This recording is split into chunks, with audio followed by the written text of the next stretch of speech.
The wind howled through the empty streets of a dying frontier town, carrying dust and hunger in its wake. The sun had long since dipped behind the hills, leaving the world cloaked in a cold kind of darkness that seemed to whisper of loss and forgotten dreams. At the edge of town, a woman walked slowly, clutching a thin blanket around her shoulders, her steps dragging through the dirt as if each one cost her a piece of her soul. Her name was Clara Mae Dawson, a widow of 27, though her face bore the lines of someone twice her age. Her husband, Thomas, had been taken by fever last winter, leaving her with a tiny daughter named Elsie and nothing but the echo of promises he once made, promises that love and hard work would keep them safe. But love cannot fill an empty stomach, and hard work was scarce in a town that had lost its men to war and its fields to drought. For 3 days, Clara and little Elsie had eaten nothing but thin broth and stale crumbs. The child's lips were pale, her eyes dull but trusting, still believing her mother could find a way. Clara had prayed, bargained, begged, but prayers don't bake bread, and mercy seemed a language no one spoke anymore.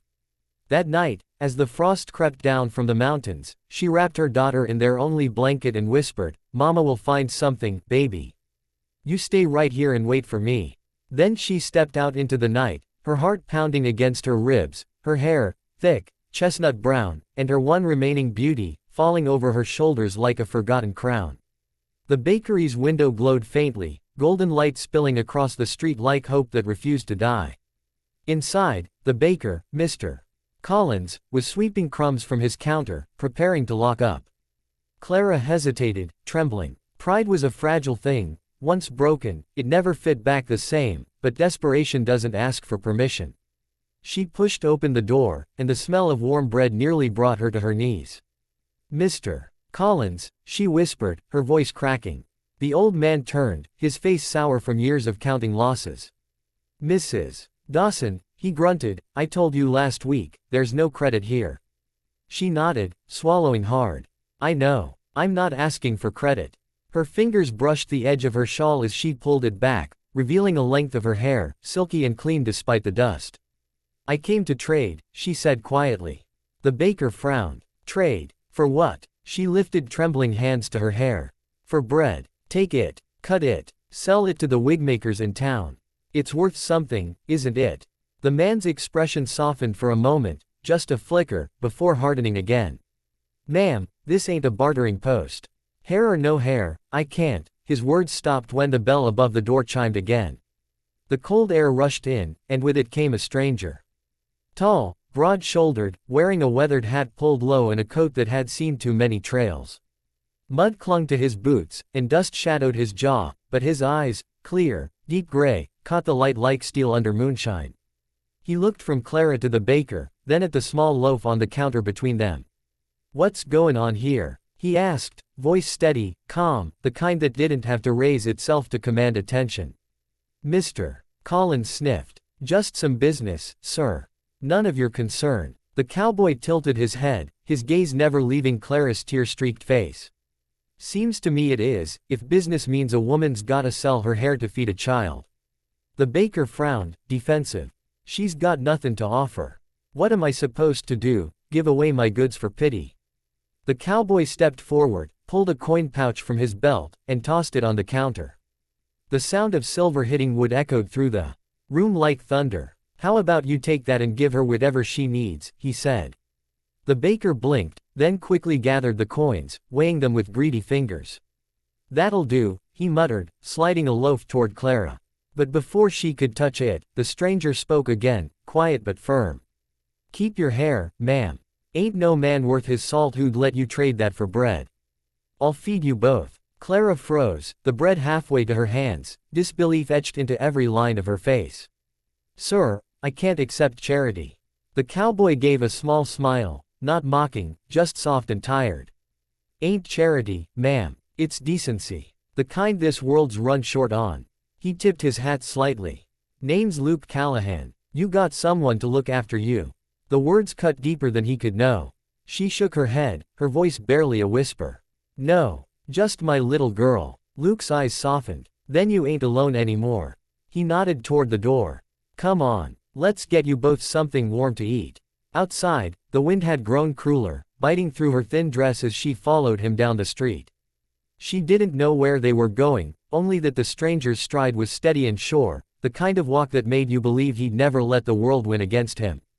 When they reached the inn, Luke spoke briefly to the keeper, paying for a room and a meal without a second thought. Inside, by the fire, Clara watched as her daughter devoured stew with wide, grateful eyes. Tears burned behind Clara's lids, not just from hunger or relief, but from the strange kindness of a man she didn't know. "You didn't have to do this," she murmured. Luke looked up from his bowl.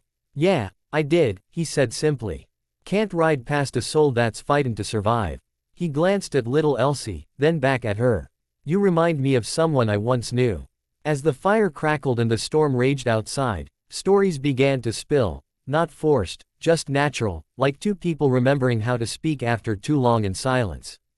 Luke told her of the ranch he ran a few miles north, of the cattle, the land, and the loneliness that came with it. He'd lost his brother in the same war that had taken most of the town's men, and though he'd built a good life, it was a quiet one. "Sometimes," he said, "you don't realize how empty a place is till someone walks into it." Clara listened, her heart unsure whether to trust or tremble. "Why'd you help me?" she finally asked. Luke looked into the fire for a long moment before answering. "Because no one helped my mama when she was in your place. She sold her hair too, for medicine that never came in time. I guess I've been trying to make up for it ever since." His words fell heavy, honest, and she found herself wishing she could say something to ease the ache she saw behind his eyes. Later that night, when Elsie had fallen asleep, Clara stood by the window, watching snow drift over the silent street. Luke's coat hung by the chair, his hat on the table, and for a moment she imagined what it might feel like to belong somewhere again, to wake and not fear tomorrow. But the thought scared her. She'd learned that every gift came with a price, and every kindness carried a shadow. Still, when she turned and saw Luke asleep in the chair, the firelight painting gold across his face, she felt something stir in her, something that hadn't dared to move in months. Hope. The next morning, the world outside gleamed white and new. Luke saddled his horse and told her, "You and the little one should come stay at the ranch. Work there if you'd like. You'll earn your keep." She hesitated, torn between gratitude and pride. "I can't live off your mercy," she said softly. Luke smiled faintly. "Ain't mercy if you work for it. I just figure. Everyone deserves a fair start." She looked down at Elsie, who was smiling for the first time in days. The decision came quietly, not from her head, but her heart. "All right," she whispered. "We'll come." And as they rode out of town, the wind caught her hair, the same hair she'd almost traded for bread, and it shimmered in the morning light like a promise reborn. She didn't know what waited ahead, or whether this cowboy's kindness would last, but for the first time since Thomas died, she felt alive. Not just surviving, living. And beside her rode a man who hadn't just fed her and her child, he'd reminded her that compassion could still exist in a world that had forgotten it. The road to the Callahan Ranch stretched across miles of open prairie, golden under the early sun, shimmering like it held the secrets of 1,000 forgotten dreams. Clara sat behind Luke on his horse, her arms lightly holding Elsie as the child rested her head against her chest. The wind carried the scent of sagebrush and soil, and for the first time in months, the air didn't taste like despair. Luke rode steady and silent, but his presence was enough to steady the tremors inside her. The man moved like someone who had learned to carry both the weight of others and the burden of his own regrets. By the time they crested the final ridge, the ranch came into view, sprawling, proud, and alive with motion. Fences lined the fields where cattle grazed, smoke rose from a chimney, dogs barked in the distance. It wasn't wealth that made it beautiful, it was life. The kind of life Clara thought she'd lost forever. Luke turned in the saddle and said quietly, "Welcome home." The words hit her harder than he could know. Home, it had been so long since she'd had one. He showed them to a small cabin beside the main house, simple but warm, with a bed, a stove, and curtains that caught the morning light. "You and the little one can stay here," he said, removing his hat. "Work if you want to, cook, sew, help around the house. Or just rest a while. You've earned that much." Clara nodded, her throat tight. "Thank you, Mr. Callahan." He smiled faintly. "Luke's fine." Then he tipped his hat and left her to settle in. Over the next few days, Clara fell into a rhythm she hadn't known she missed, rising early, helping in the kitchen, teaching Elsie letters by the firelight. The ranch hands greeted her politely, though some cast curious glances. A woman alone, taken in by their boss, was bound to stir whispers. But Luke didn't seem to notice or care. He treated her with quiet respect, never crossing lines, never asking for more than she could give. When she tried to repay him by sewing his shirts or cooking supper, he'd only chuckle and say, "You don't owe me, Clara. Just be here. That's enough." Yet she wanted to give back, needed to, because gratitude had begun to grow into something else, something she was almost afraid to name. Luke, for his part, found himself drawn to the sound of laughter in his house again. Elsie's giggles echoed through the halls like sunlight breaking through cloud. He'd catch himself watching Clara sometimes, the way her hair caught fire in the lamplight, the quiet strength in her movements, the gentleness that seemed to reach even the restless horses. But he'd built walls high and hard around his heart, and every time that warmth threatened to melt them, he'd remind himself, he'd already lost too much to risk loving again. One evening, a storm rolled in, fierce, wild, with thunder that rattled the earth. The ranch hands hurried the livestock into shelter, and Luke went out into the rain to secure the stables. When hours passed and he didn't return, Clara grabbed a lantern and ran after him. The wind tore at her shawl, lightning splitting the sky as she called his name. She found him wrestling with a gate, rain soaking his hat and coat. "You'll catch your death," she cried. He turned, startled. "You shouldn't be out here." "And neither should you," she shot back. Together they pulled the gate closed, their hands brushing, slick with rain and mud. For a moment, the storm around them blurred, and all that existed was the closeness, two souls battered by the same world, standing defiant against it. When they finally made it back to the porch, drenched and breathless, Clara looked at him, her chest heaving. "You don't always have to fight alone, Luke." He held her gaze, and for the first time, she saw the flicker of pain behind his calm. "Maybe I don't," he said softly, and walked inside. After that night, something shifted between them. He began teaching her to ride, laughing when she lost balance, steadying her with a hand at her back. She helped mend fences, cooked for the ranch hands, and sang to Elsie in the evenings. The loneliness that had haunted the ranch began to fade, replaced by the warmth of found family. But life on the frontier was never easy, and peace rarely lasted long. A month later, trouble rode in, a man named Warren Briggs, lean and mean, with eyes like a wolf and a grudge to match. He was a neighboring rancher, known for his greed and cruelty, and he'd long coveted Luke's land. When he saw Clara outside the mercantile one afternoon, his smirk turned sharp. "Didn't know Callahan was talkin' in strays now," he sneered. "Guess he's got himself a new pet." Clara's face went pale, but before she could speak, Luke appeared, his voice calm but dangerous. "You got something to say, Briggs?" Briggs spat tobacco at the dirt. "Just wonderin' how long till she runs off with your money like her kind always does." The next sound was Luke's fist connecting with his jaw. Briggs went down hard, blood on his lip, rage in his eyes. "You'll regret that," he snarled.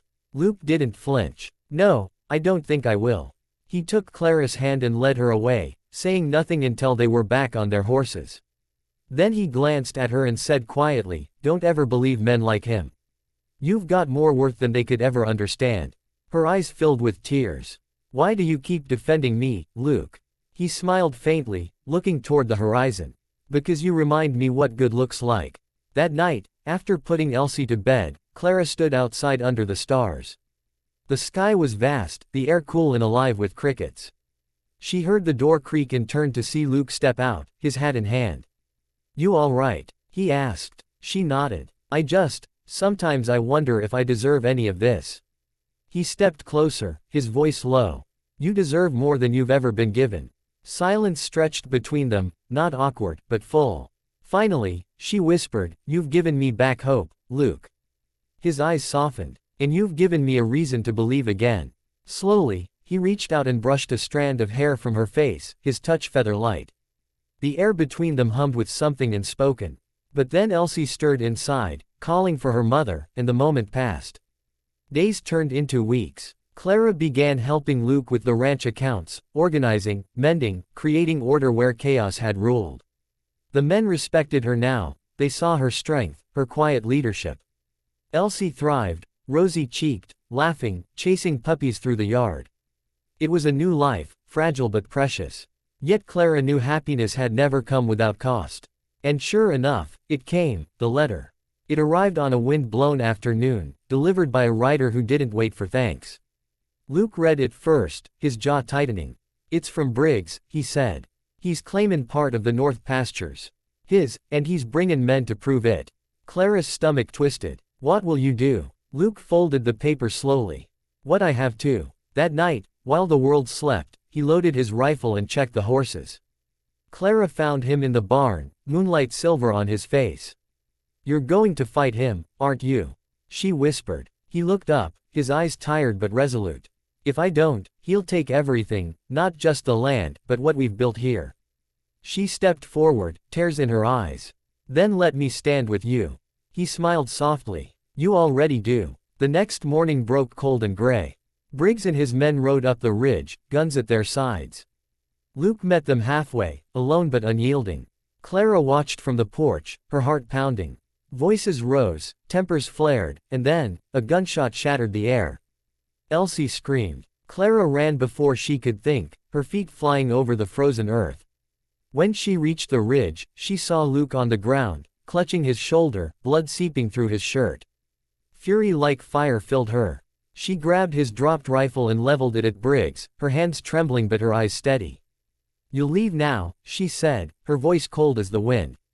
"Or I'll make sure you never threaten another soul again."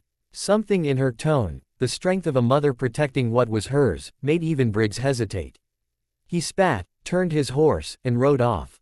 Clara dropped to her knees beside Luke, tears mixing with the dirt. "You're going to be all right," she whispered, pressing cloth to his wound. He winced, managing a smile. "You sure got fire, Clara May." "You gave it back to me," she said. With help from the ranch hands, they carried him back, tended his wound, and for days she never left his side. She cleaned, stitched, prayed, whispered stories until he opened his eyes again. When he finally spoke, his first words were, "Did we keep the ranch?" She laughed through tears. "We kept everything, Luke." Weeks passed, and winter gave way to spring. The fields bloomed again, and so did something between them. One evening, as the sun dipped low, painting the sky in shades of fire and honey, Luke took her hand outside the barn. "You know," he said, "I never believed I'd have a second chance at life." She smiled softly. "You gave me one too." He looked at her for a long moment, then said, "Maybe we can build something together, not just a ranch, but a home." Her eyes shone. "You mean that?" He nodded, his thumb brushing over her knuckles. Every word. Then, for the first time, he kissed her, slow, reverent, like a promise. From that day on, the ranch became more than land and fences, it became a sanctuary. Clara worked beside Luke, Elsie running through the fields, laughter replacing fear.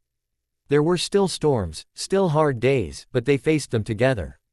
And every time Clara braided her hair in the morning, she remembered the night she almost traded it for bread, and the man who'd told her to keep it, because some things are worth more than gold. She'd been saved not by charity, but by kindness. And in that kindness, she found love strong enough to heal every broken piece of her heart. Years later, when travelers passed through and asked about the Callahan Ranch, they spoke of the widow and the cowboy who turned loss into legacy, hunger into hope, a story whispered like legend across the plains. And if you listen closely to the wind that rolls over those hills at dusk, you can still hear her laughter carried with it, the sound of a woman who found her forever where she least expected it.